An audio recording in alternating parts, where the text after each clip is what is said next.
A honra, a glória, o domínio, a majestade, a riqueza, toda a sabedoria e a grandeza, tudo pertence a Ti, Jesus. E nós rendemos a Ti a glória devida ao Teu nome. Tributamos a Ti a glória devida ao Teu nome. Esse tempo da ministração da palavra, oramos para que o Senhor fale conosco. Aquece o nosso coração. Quebranta-nos, Senhor, para que possamos ouvir a Tua voz. Sair daqui transformados pelo Teu Espírito. É assim que nós oramos em nome de Jesus. Amém. Podem sentar, meus irmãos. Glória a Deus. Feliz de estar aqui no culto da noite. Fazia tempo que eu não vinha no culto da noite. Dei uma carreira, porque eu estava de tarde lá no Pina, na paróquia do Espírito Santo. Saí correndo. Não dava para eu chegar aqui, porque o trânsito essa hora, né, entre o culto da tarde e o da noite, parado na esquina, eu vim andando, eu e o reverendo Marcondes, andando aqui, para estar aqui com vocês. Muito bom, muita saudade que eu tenho de estar com vocês. Isso tudinho porque eu passei só um fim de semana fora. E o cabra fica com essa saudade toda. Eu amo contar história, amo ouvir história. Eu vou contar duas histórias para vocês. Uma bem curtinha da Bíblia e uma que eu vivi no fim de semana passado. Eu quero contar uma história curtinha da palavra de Deus, que é a história que dá o contexto desse salmo que nós lemos. Nós lemos o salmo de Davi, de número 34, mas a Bíblia diz em que momento esse salmo foi escrito, e eu quero contar um pouquinho dessa história para você. Essa história está lá no primeiro livro de Samuel, no capítulo 21, se você depois quiser ler com calma em casa, o primeiro livro de Samuel, no capítulo 21, conta a história de quando Davi estava fugindo de Saul. Eu sei que muitos talvez não conheçam a história, mas Saul foi o primeiro rei de Israel. Samuel ungiu Saul, rei de Israel, mas Deus então rejeitou Saul como rei por várias razões, por desobediência clara, e Deus então mandou Samuel ungir Davi rei, e Davi foi ungido rei, sendo que entre Davi ser ungido rei e ele ser de fato coroado rei, demorou muito tempo. E nesse tempo, Saul perseguiu Davi. Ele tinha muita inveja de Davi por muitas razões, que não dá tempo de eu contar, embora eu fique tentado a contar essa história, não dá tempo. Mas Saul teve muita raiva de Davi, teve muita inveja, e durante muitos anos ele perseguiu Davi. E Davi foi se escondendo entre cavernas e foi sendo livrado por Deus de muitas maneiras. E quando chega ali em 1 Samuel 21, conta uma parte dessa história que é interessante. Vocês sabem que Davi ficou famoso em Israel porque ele matou o gigante Golias, né? Ninguém tinha coragem, os filisteus brigavam contra o povo de Israel na época, e ninguém tinha coragem de lutar contra esse gigante. Davi foi lá e com uma funda derrubou o gigante. Essa história todo mundo sabe. E então Golias era de um povo chamado os filisteus, era de uma terra dos filisteus chamada Gate. Ele vinha de lá. E então Davi ficou famoso por isso. Passou muitos anos disso, quando Saul estava perseguindo Davi, chegou uma hora que Davi não tinha mais lugar em Israel, já estava ali encurralado, e ia morrer pela espada de Saul, e a única escapatória que Davi teve foi ir para a terra dos filisteus, justamente para a terra de Gate, de onde era Golias. Agora você imagina essa frase que você deve ter ouvido muito na sua vida, eu ouvi muito. Essa frase é a frase que realmente caracterizava Davi: se correr o bicho pega, se ficar o bicho come. Porque se ele fica, ele morre pela espada de Saul, e se ele vai, ele morre pela espada de Aquis, o rei dos filisteus, lá na terra de Gate. Davi não tinha o que fazer, ele estava desesperado, ele estava com medo de morrer, ele estava completamente sem saída. E aí ele faz um negócio que é extraordinário, ele se finge de doido. Esses dias, quem me segue nas redes sociais, eu postei um negócio desse, né? Eu disse que você na vida tem um conselho bom: você beba água, faça exercício físico, toma um solzinho e se finja de doido de vez em quando, né? Porque se fazer de doido é importante às vezes. Não tem todas as lutas, você não vai poder lutar, né?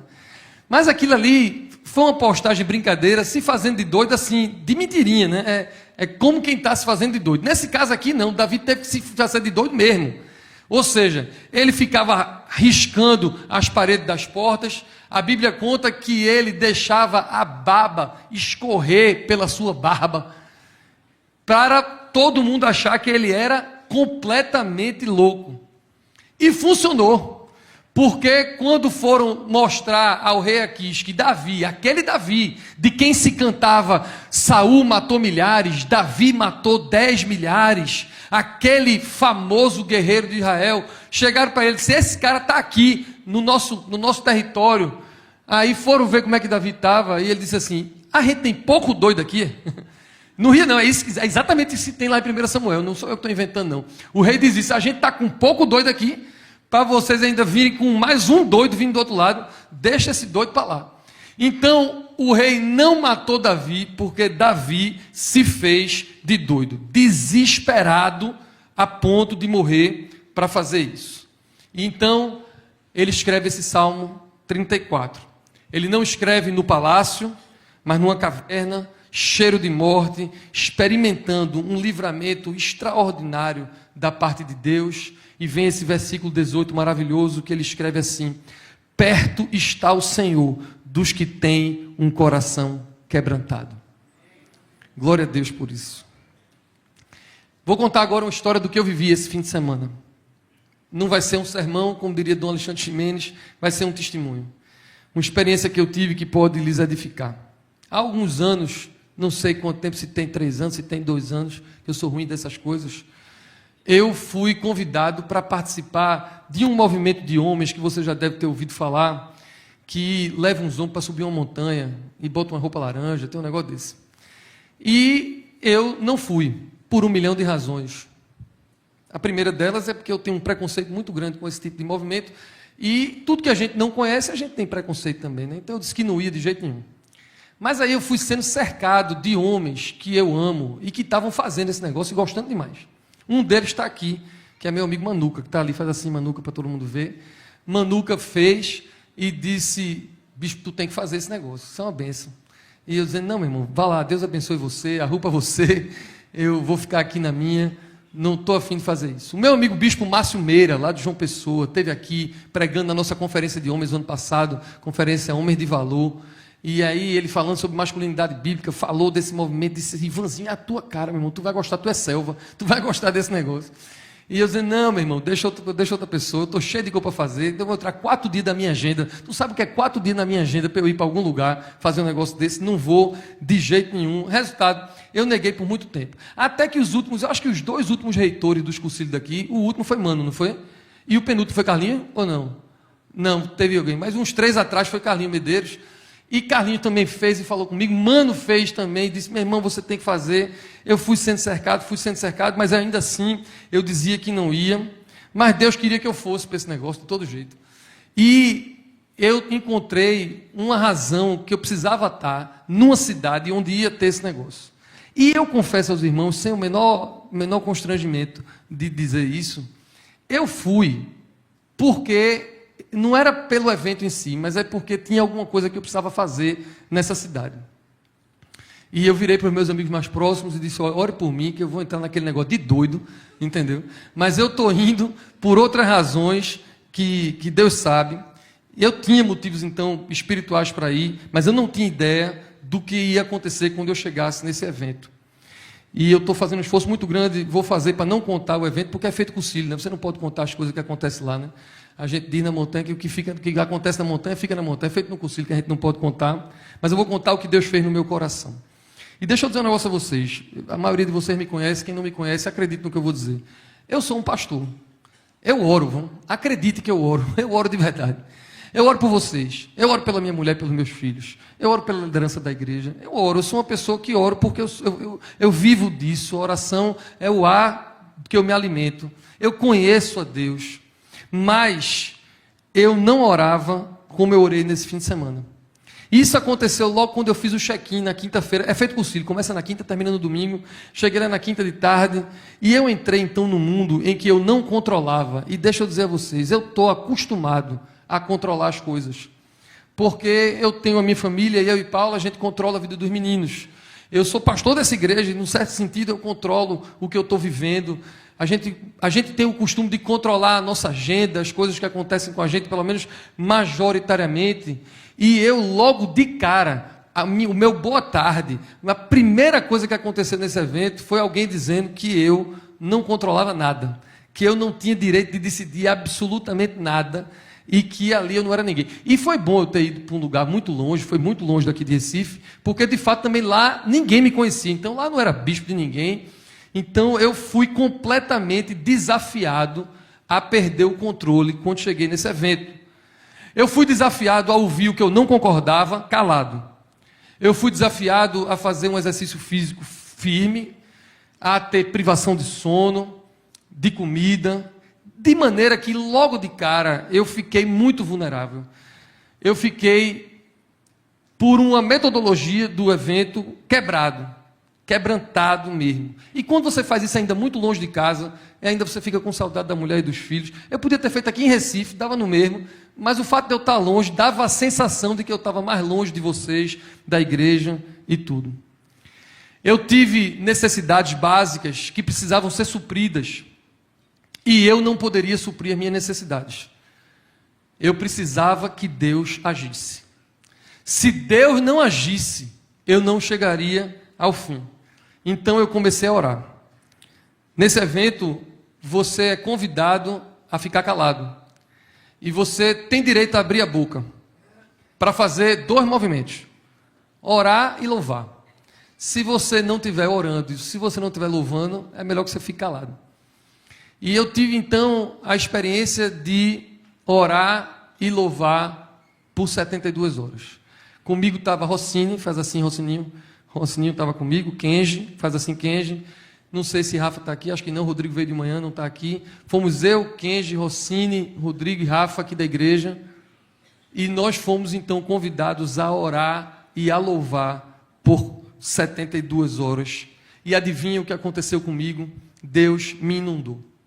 Me inundou de uma maneira muito especial. E eu estou contando essa partezinha da história apenas para dizer a vocês que tem um tipo de oração diferente, que é a oração daquele que está quebrantado. Porque eu disse a vocês que eu oro, e eu oro, como eu estou aqui agora. Acabei de orar muitas vezes, aliás, há 40 minutos que eu estou nesse culto e eu não paro de orar. Mas a oração que eu estou fazendo agora não compara com a oração que eu fiz durante esse fim de semana. Porque eu ali estava completamente quebrantado pelo Senhor. É diferente quando você ora dependente de Deus. Uma coisa é orar aqui, outra coisa é orar quando você precisa de Deus e não tem nenhuma outra alternativa. E Deus então falou comigo e esteve perto de mim esses 4 dias. Sabe por quê? Porque perto está o Senhor dos que têm um coração quebrantado. Certa vez, Jesus, isso está em Lucas capítulo 4, ele foi visitar a cidade onde ele foi criado, Nazaré. E a Bíblia diz que quando ele chegou lá na sinagoga, ele abre o rolo para ler um texto de Isaías, capítulo 61, e depois que ele lê, ele diz: aqui está o cumprimento dessa profecia. E que profecia era essa que Isaías tinha profetizado mais de 700 anos antes de Jesus fazer essa leitura lá em Nazaré? É a profecia que diz assim, Isaías proclamando acerca de Jesus: o Espírito do Senhor Deus está sobre mim, porque o Senhor me ungiu a pregar boas novas aos...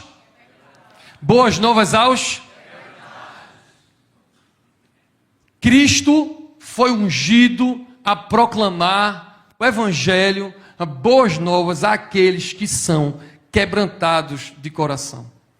Na nossa necessidade, na nossa dor, na nossa impotência, quando a gente está vulnerável, quando a gente está quebrantado, a gente ouve a boa notícia do Evangelho do nosso Senhor.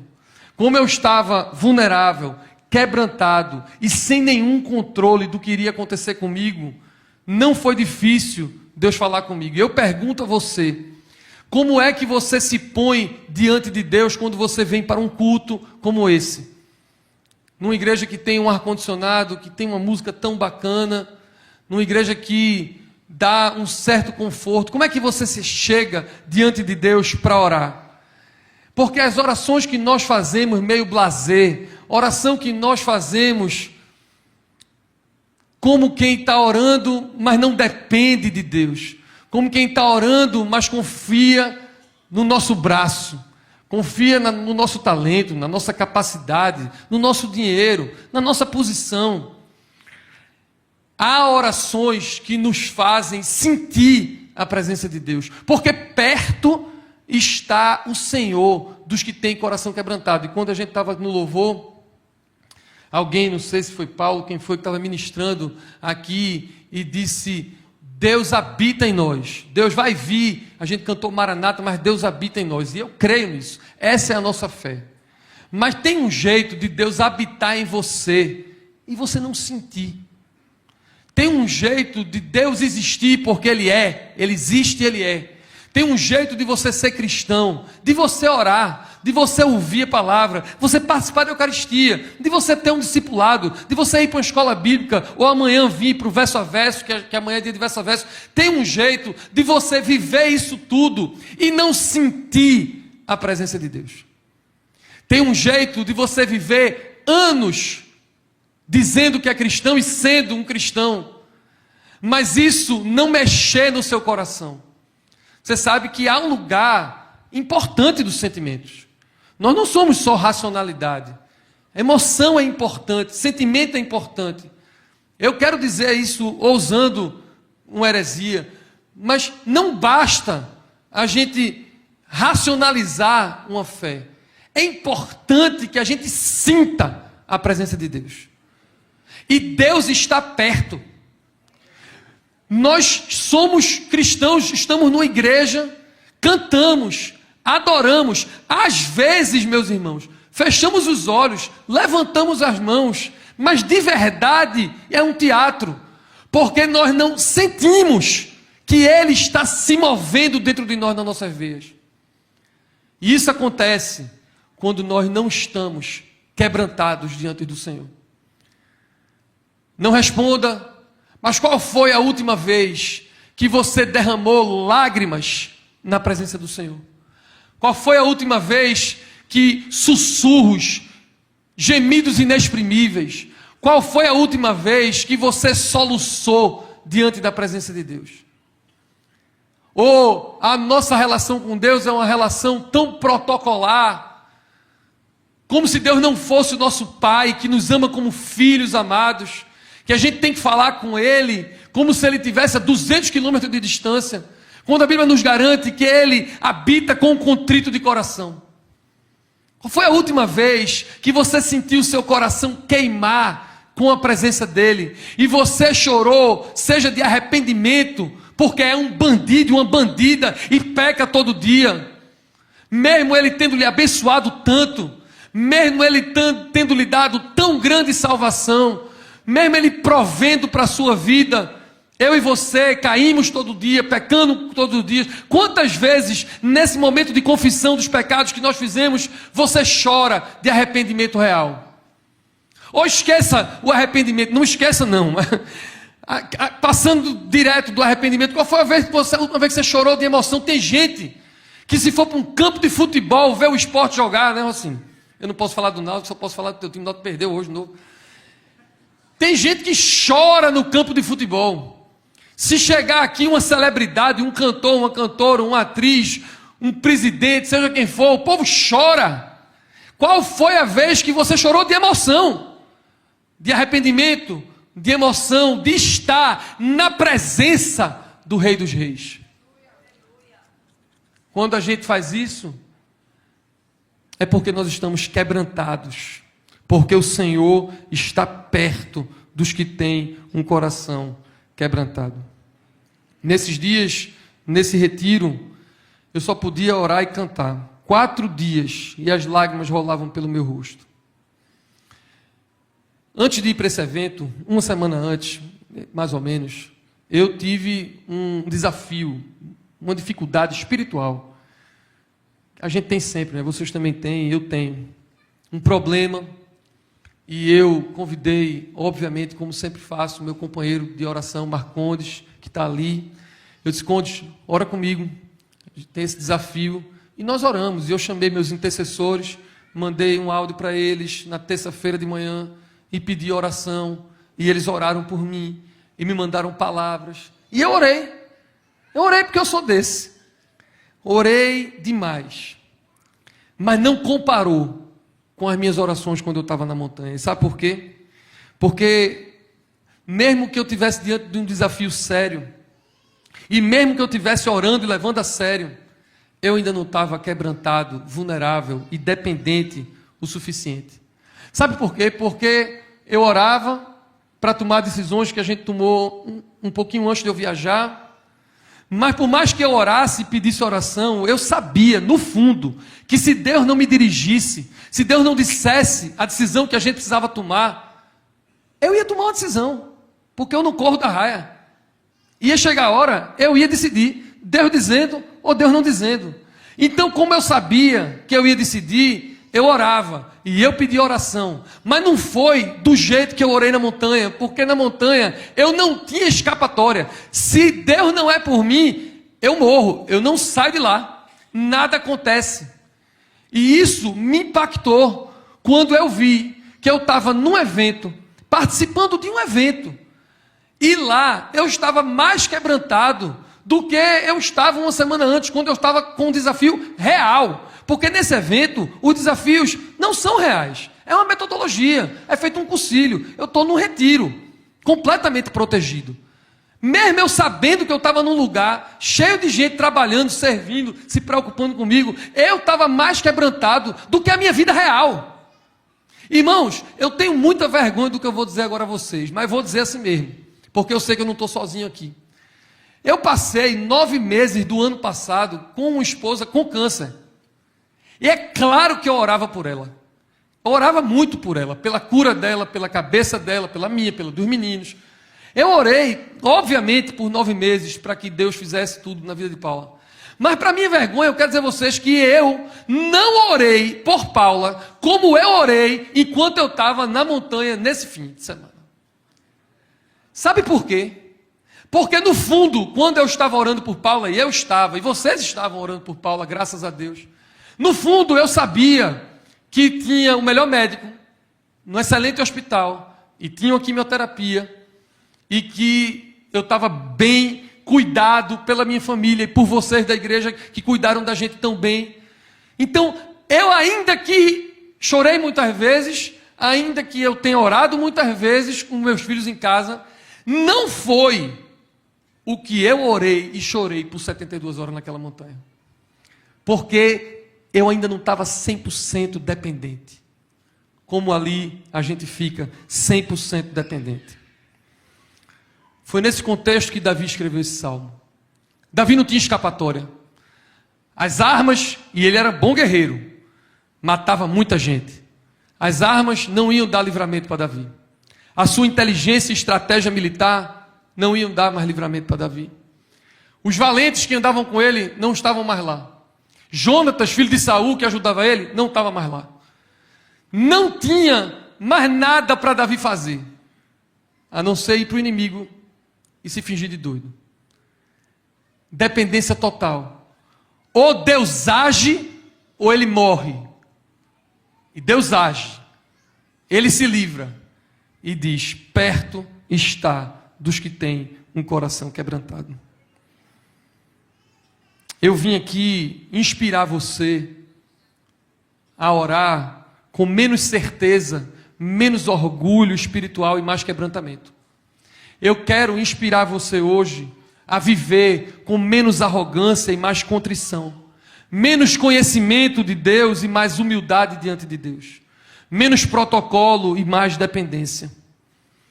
Esse é o Salmo 34. Se a gente caminhar mais um pouquinho para o 51, Davi vai dizer assim, no versículo 17: os sacrifícios que agradam a Deus são um espírito quebrantado, um coração quebrantado e contrito, ó Deus, não desprezarás. Eu vou repetir, Davi dizendo: um coração quebrantado, o Senhor não vai desprezar.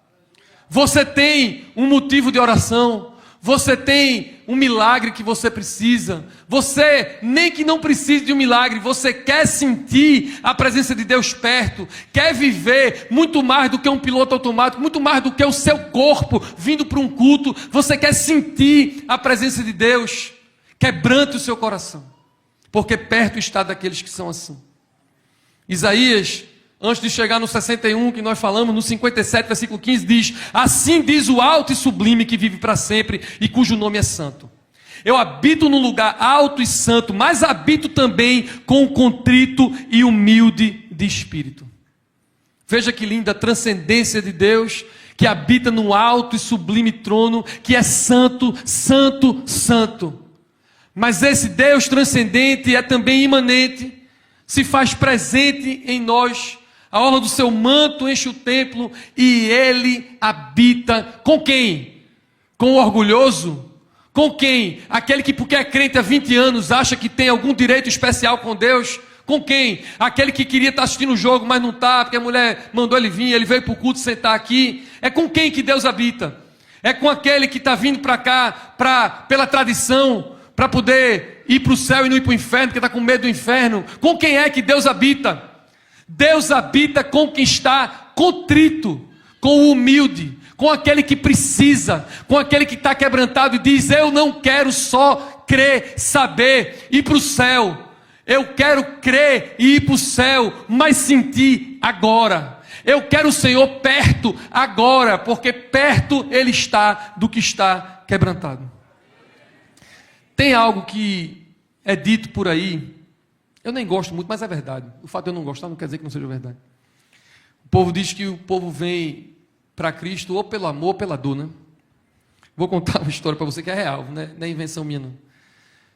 Eu não sei quem foi um amigo meu que estava me contando que ele fica chamando os amigos para fazer o cursilho. Fez o cursilho, entregou a vida a Jesus, está crescendo, animado, primeiro amor. E ele saiu convidando os amigos dele para fazer o cursilho. Aí ele foi convidar um amigo dele para fazer o cursilho. E o amigo dele disse assim para ele: não vou de jeito nenhum. Aí o amigo dele fez: por que tu não vai fazer o cursilho? Ele fez: porque eu não sou corno, não quebrei, não estou passando necessidade. Aí o amigo fez assim: como é? Eu não entendi não. Ele fez: não, mas só quem vai para esse cursilho é quem levou gaia, é quem está com o casamento acabado, é quem está com o filho nas drogas, ou quem a empresa quebrou, está sem emprego. Esses caras são que vão para o cursilho. Eu estou bem, eu não vou para o cursilho. Essa história é real. Eu imagino que vocês já devam ter ouvido coisa parecida por aí. Mas isso aí eu vi desse jeito. A cabeça, eu não levei gaia para ir para o cursilho. Na cabeça dele só os cornos vão para o cursilho. É. E a gente vai ter cursilho masculino começando quinta-feira. Eita, Rossini! Vai dar certo isso. Ah, rapaz, eu vou ser cancelado, não vou. Eu já estou vendo os memes com essa minha... Deus me perdoe. Mas é uma história real. Eu estou contando uma história real. Estou contando uma história real. Mas por que eu estou contando essa história? Porque se você pensar direitinho, não está errado não. Porque o cara que está com o casamento arrumadinho, que a empresa está tudo direitinho, que os filhos estão tudo direitinho, esse cara não está quebrantado de coração. Esse cara tem um orgulho muito grande. Para que ele quer Cristo? Ele acha, na sua ignorância, que ele é feliz, sozinho. De fato, o corno, o quebrado, o que está com filho nas drogas, o que está perseguido, o que está doente, está com depressão, com ansiedade generalizada, esse de fato vai lá precisando, vai lá quebrantado, vai lá porque depende de Cristo. Pensei direitinho, esse cara não está errado. É por isso que dá certo o cursilho. É por isso que dá certo esse evento que eu fui. Porque quando nós estamos diante de Deus vulneráveis, quando nós estamos diante de Deus dependentes, quando nós estamos diante de Deus desesperados, Ele vem com esperança. O Evangelho é esperança para o perdido. Quem não se acha perdido não vai compreender nunca esse Evangelho. Eu vim pregar para você hoje. Provavelmente você já deve ter feito cursilho. Ou encontro de casados, ou encontro de jovens. Também se você não fez, eu não sei como é que você sobrevive até hoje, né? Está fazendo o que aqui? Tem que fazer logo. Não tem mais vaga para esse, se inscreva para o próximo. Para o feminino a gente abriu a vaga. Mas eu vim pregar para você, não é para você ir para o cursilho. Eu vim pregar para você, pedindo para você quebrantar o seu coração. Não precisa depender de um legendário, de um concílio, de um seminário de vida. Não precisa. Essas coisas todas são boas. Metodologias maravilhosas. Concílio de cristandade, tudo que for. Mas eu vim pregar para dizer assim: não espere um evento, não precise de nada para você se humilhar diante de Deus. Se humilhar diante da boa mão do Senhor. O mundo despreza quem está quebrado. Deus é atraído por quem está quebrantado. Eu quero que você sinta a presença de Deus, porque perto está o Senhor daquele que está com o coração quebrantado. Vou terminar essa mensagem. Paulinho pode chegar com louvor. Lembrando de alguns irmãos que estão no começo da caminhada. Eu gosto muito de fazer evento de perguntas e respostas com quem está começando. Esse fim de semana vai ter café com elas. Enquanto os homens estão no cursilho, as mulheres vão estar aqui comigo com Paula. E eu vou responder as perguntas. E sempre que as pessoas estão começando no Evangelho, tem uma pergunta que eu acho massa. Pergunta de quem quer aprender mesmo. Ele diz assim: pastor, eu vejo de vez em quando vocês aí na frente dizendo que Deus fala com vocês. Eu não sinto. Como é que eu vou saber que Deus fala comigo? Eu não consigo ter essa intimidade que vocês aparentam ter. E a gente sai dizendo que calma, tem um jeitinho, vá conhecendo o Senhor, vá ler a palavra, vá orar, vai ganhar intimidade com Deus, a voz de Deus vai ficando cada vez mais discernível por você. Você vai ficar suscetível de ouvir a voz de Deus. Essa é a resposta que a gente dá. Certamente, sábado eu devo dar uma resposta dessa aqui de manhã. Eu vou acrescentar agora, todas as vezes que alguém me perguntar, como é que eu faço para ouvir a voz de Deus? Como é que eu faço para sentir essa presença de Deus? Se quebre diante do Senhor. Quebre o seu orgulho. Dependa. Precise. Como Davi. Como quem não tem nenhuma alternativa. A força do seu braço, o seu sobrenome, a sua conta bancária, a sua saúde. Quando nada disso for relevante e só a presença de Deus importar, você vai sentir a presença do Senhor. Ele vai habitar pertinho de você. Você vai ter o coração aquecido. Você vai ser transformado. E você vai estar aonde você for, onde você estiver. Você vai pisar no Santo dos Santos, que nós cantamos aqui. E uma vez que você pisar nesse Santo dos Santos, quando o Espírito de Deus invadir o seu coração, em outro lugar, você não vai saber mais viver. Você vai querer mais e mais se quebrantar, porque o Espírito do Senhor está sobre mim, para proclamar boas novas aos quebrantados. Curve sua cabeça e feche seus olhos. Senhor, nessa noite, aqui na tua casa, bendizemos o teu nome, pela tua santa presença, palpável aqui entre nós. Fere o nosso coração, quebranta o nosso coração. Nós olhamos para a cruz nessa noite, todo o teu sacrifício por nós, reconhecemos que tu és Deus e que não há nada em nós que nos livre. Quem tem poder para nos livrar é o Senhor. Nada em nós que nos salve. Quem tem poder para nos salvar é o Senhor. Não temos poder para nos curar, só quem tem é o Senhor. Não temos poder para nada, só quem tem é o Senhor. Quebranta o nosso coração, para que possamos sentir a tua presença e saber que tu estás perto de nós. Não estás longe, estás perto. Eu oro agora por aquela mulher que está como acompanhante de alguém no hospital.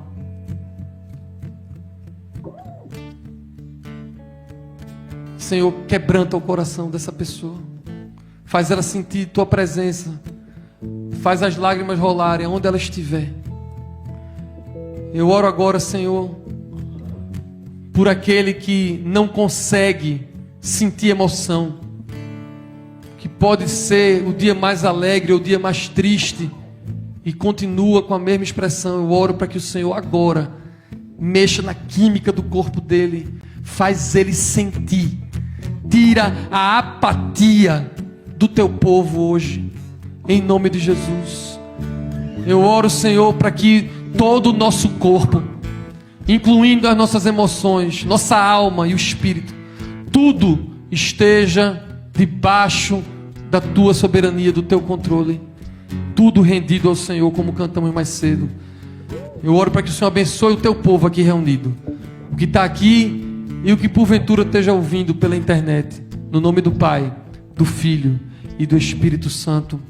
Amém. Deus abençoe o coração quebrantado de vocês.